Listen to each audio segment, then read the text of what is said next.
Hey guys, welcome back again. This is SK, and I bring another episode of growth and development. Earlier, I have been talking about several challenges associated with the current business and associated with the individual contributor. So far, I have talked about cryptocurrency, blockchain, chat GPT, artificial intelligence, and machine learning. What all these new technologies which are evolving at a higher speed, at a speed uh, which is seems to be very incompatible with the current environment in terms of if you look at the the corporate sector, the sector where you belong to, whichever sector you come from, whether it's a pharmaceutical, whether it's a uh, you know food chain industry, petroleum, any sort of business, it's getting dependent on technology. Why it is getting dependent on the technology? The reason is simple. They want to expand their businesses. They want to enhance the outcome so that they can earn more revenue. So it's all about enhancing the business capability, enhancing the product value, and reaching out to the unreached. So internet is becoming a medium for all those small, mid, and large capital businesses. And we as a network consultant, we are helping out people and businesses to ensure that their business as usual is remain as usual, and it not as usual, it you know expand its horizon. So when we talk about running the businesses, we in terms of technicality, we are talking about the businesses using tools through which they run or their business is dependent. Few small startups have a one application. If I talk about Ola, Uber, and these applications, Make My Trip, and all that, they have few applications, but there's something working in the background. When you search something on Google, it's just for you a click and you get all the output and you just select the desired result. But what happens in the background? What ensures that what you're looking for you get it as an end user, or as the company employee, or as a business partner. So other components I've already talking about, like majority is delivered through the mobile application. Web application was earlier trend. Now the web application plus mobile application, because the mobility is pervasive. The user is not anymore located in one place. They are scattered all over the world. All over the world, wherever you can think of. It's a hotel, office, branch office, work from home. So all things are happening. So what is making all these things possible in the background? I've talked about the cloud migration, of course. The cloud services, Amazon, Azure, and Google Cloud Platform are taking the they become the leaders in the market of cloud computing. Amazon is on the top since it started very early in 2006. Now, other than this, today I will be talking about the Cisco SD-WAN. First, let me introduce to you what is SD-WAN all about. It's a new terminology when we talk about running a network infrastructure, which was earlier based upon certain transports like MPLS, frame relay, dedicated circuits. But now, since the application are not residing anymore into the data center of any particular enter, uh, business enterprise, they are all over the place. When I say all over the place, it's on the internet, on one click available on the mobile app. So it is hosted somewhere into the cloud.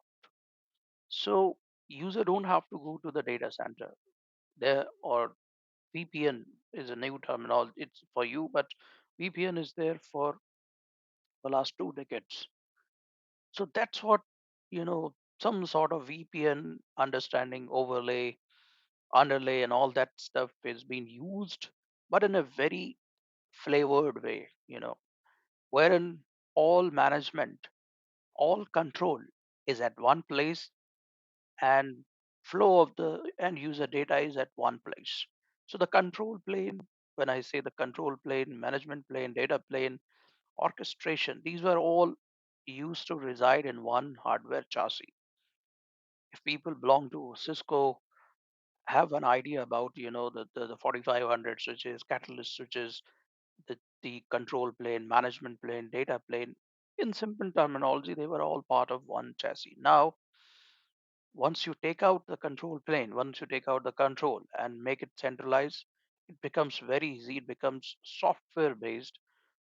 On through the one GUI, through the one dashboard, you can control thousands of routers, and you can instantly get the customer or site ready by pushing the policy, creating a template on one vmanage, which I'll be talking about. So that was a simple introduction sort of thing, which SD-WAN had.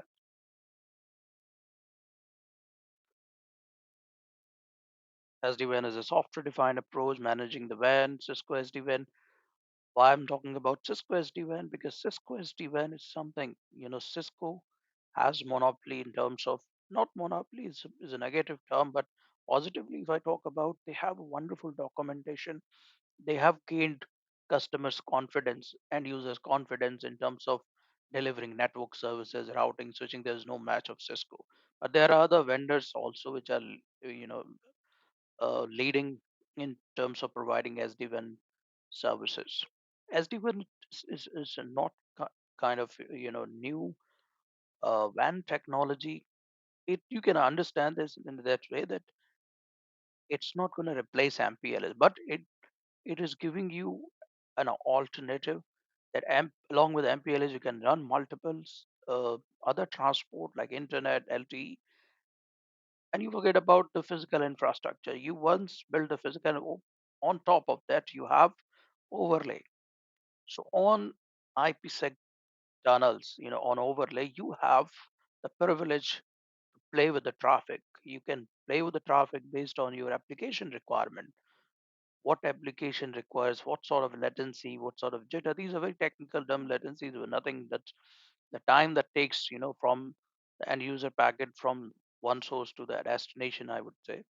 How much time it takes, it all gets calculated based upon the distance, and the other factors come into picture, which I'll be discussing in other videos. I wanted to make it short, simple for SD-WAN specific only. So you can understand this. This is a software defined approach to manage the WAN. That is one thing. The other thing is control plane and the management has been separated through the vmanage and vsmart controller, the components I'll be talking about.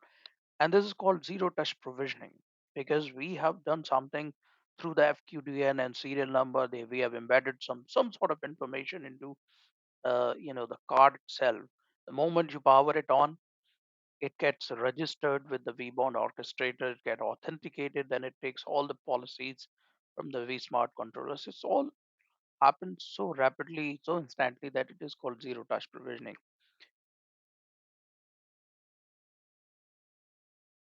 And I already told you why we need to migrate, or what is the need to migrate from the legacy infrastructure, because legacy infrastructure was wonderful when you have everything into one data center, when you have people limited, restricted to your own premises. But people are not restricted, data is not restricted, applications are not residing at one place. It's all, everything has been globally distributed. So when everything has been globally distributed, why would you continue with the legacy hub and spoke backhaul traffic, adding more latency? And two things has made it very much possible. That one is reliability of internet services. Earlier, internet speed was not, even if it was available of 100 Mbps, it was very costly. Now it is becoming cheaper because of uh, you know use of more fiber connectivity, higher speed at lower cost, reasonable cost, I would say. Positive word I would use. It is a new approach of routing, as I've already informed that the now routing, which used to happen earlier based upon the segment of subnet, IP address, and all that, now it is all port number, all listed port around 2004, 2000 known application.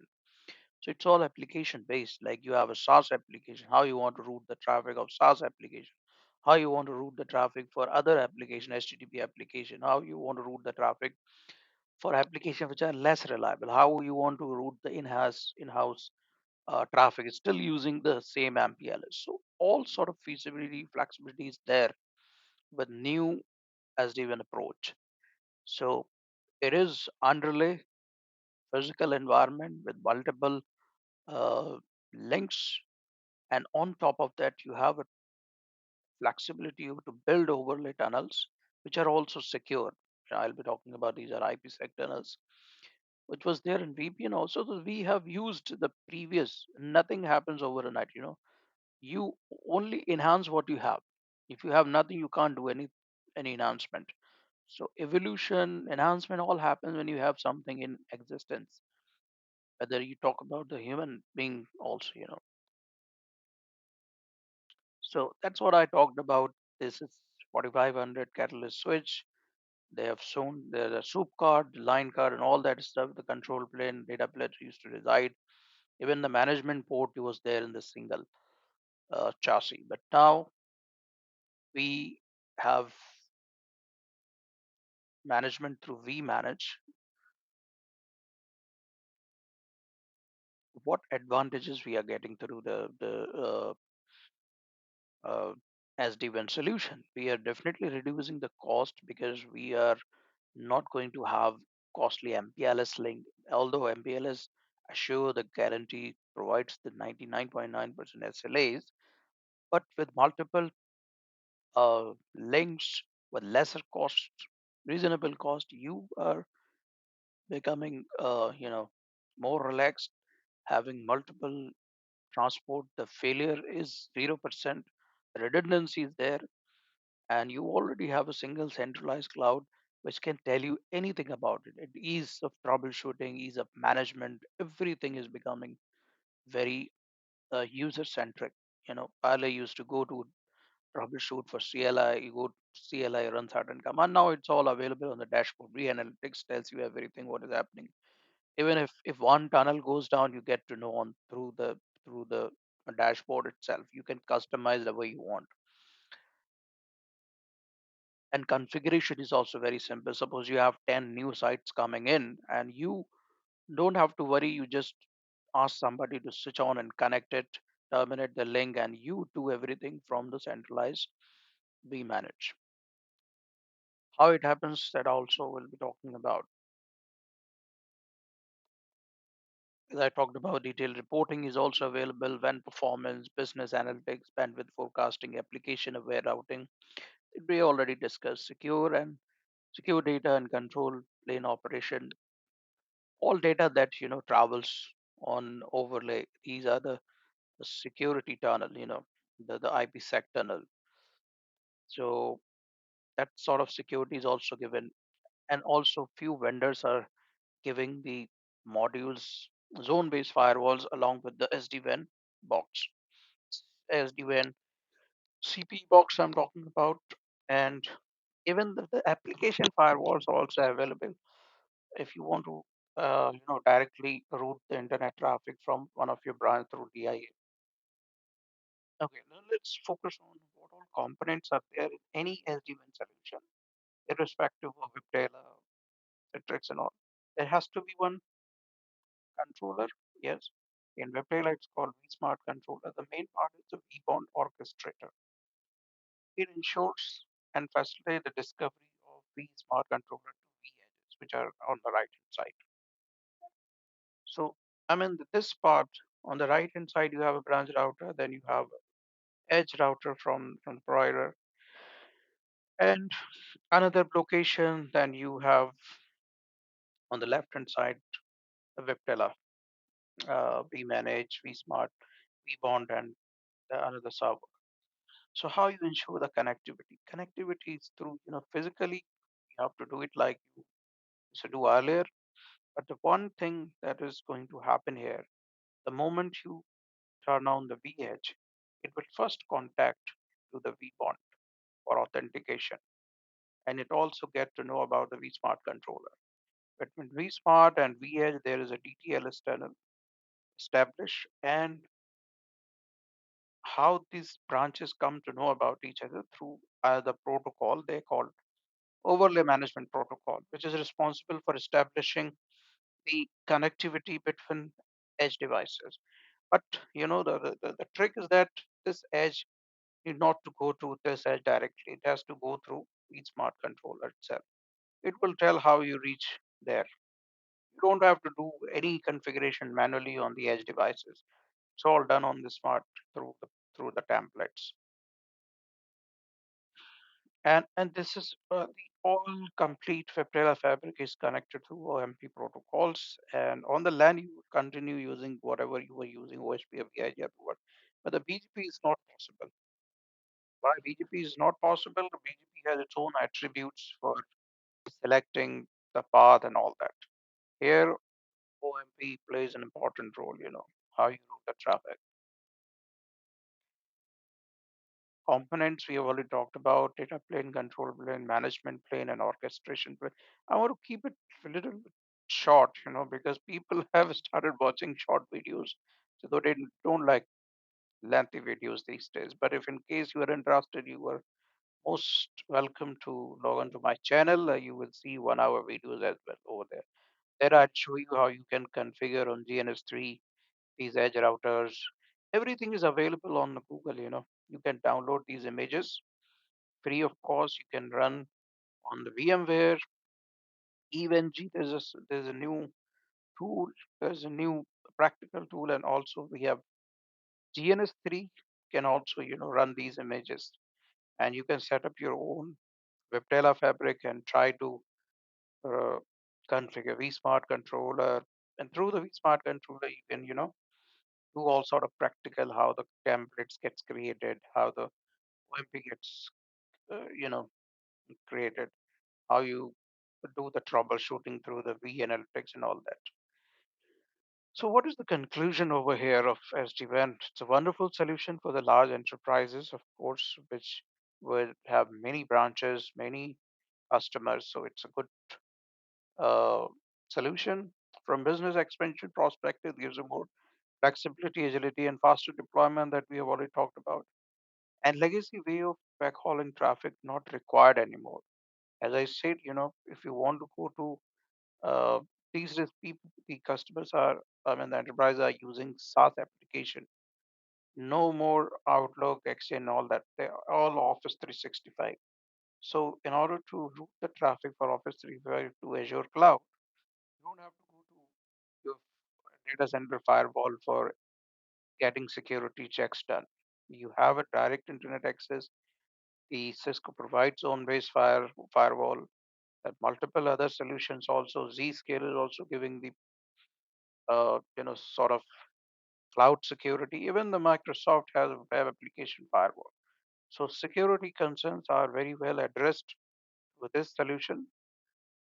The only problem that the customer get nervous about is the security when it comes to migrate their application somewhere else.